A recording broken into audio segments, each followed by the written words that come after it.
Another Shelby County Commissioner now faces criminal charges. Erika Sugarmon is accused of vandalizing campaign signs. She was in court today to face charges. Action News 5's Imani Williams dug through court records and shows us what victims say happened.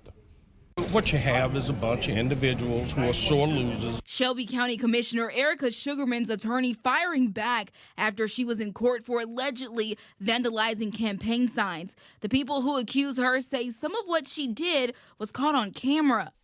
Online, but I have seen a video, but I don't know if that's the same one.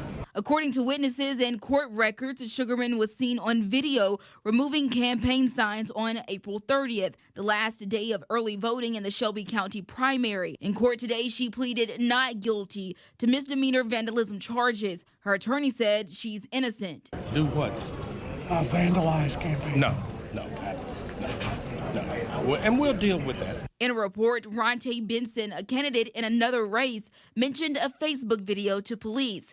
Investigators looked back at traffic cameras and, quote, identified the driver as Erika Sugarmon, who is seen removing the Benson sign from its stakes and throwing it on the ground, end quote. The report goes on to say Sugarmon, quote, confessed to removing the sign at 157 Poplar as the election voting was over, end quote. But only early voting was over. The election day was 5 days later. Multiple people filed reports accusing Sugarmon of stealing or removing campaign signs. They get an opportunity, they try to strike back at you. As the old saying, success breeds enemies. The Shelby County District Attorney's Office recused itself from the case. An attorney with the Tennessee District Attorney's Conference is handling it. Judge today said a special judge will also likely come in to handle this case. Reporting in Memphis, Imani Williams, Action News 5.